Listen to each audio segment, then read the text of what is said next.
চোখে যে প্রত্যক্ষদর্শী যে সব জায়গায় প্রচুর ডেভেলপমেন্ট হয়েছে।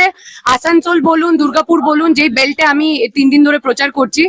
আর এখানে মানুষের যতই পরিষেবা করবেন, কোথাও না কোথাও তো ভুল ত্রুটি থাকবেই প্রত্যেকের দ্বারাই। তো সেই সময়টুকু পেতে হবে, তার জন্য সুযোগ দিতে হবে।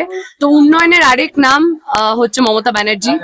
Mamata Banerjee as a leader of course. আর আমার মনে হয় মানুষের জন্য কাজ করার মতন এরকম অনেক মমতা ব্যানার্জির সৈনিকরা আছে যারা মন থেকে কাজ করতে চায়, পরিষেবা দিতে চায় মানুষকে, যেমন আমি নিজে।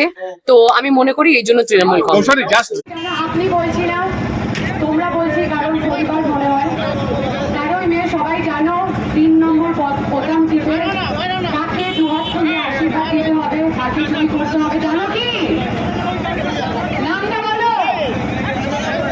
মমতা ব্যানার্জি মনোনীত প্রার্থী, তোমাদের সবার প্রিয়, আমার প্রিয়, আমরা যার ভক্ত শত্রুঘ্ন সিনহা দাদা, তার প্রচারে আজকে আমি এসেছি এখানে, তার সমর্থনে। আর আমি এটাই বলবো যে আজকে আমি 3 দিন ধরে প্রচার করছি দুর্গাপুর, আসানসোল মিলিয়ে।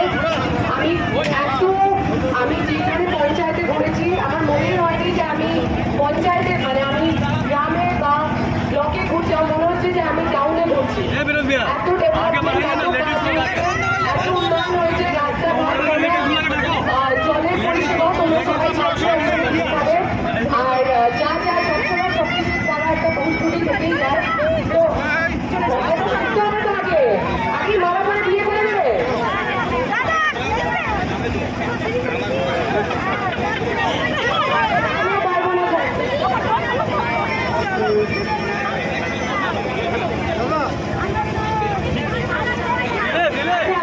আমি তো পারিনি এখান থেকে, যিনি দাঁড়িয়েছেন মমতা ব্যানার্জির প্রার্থী,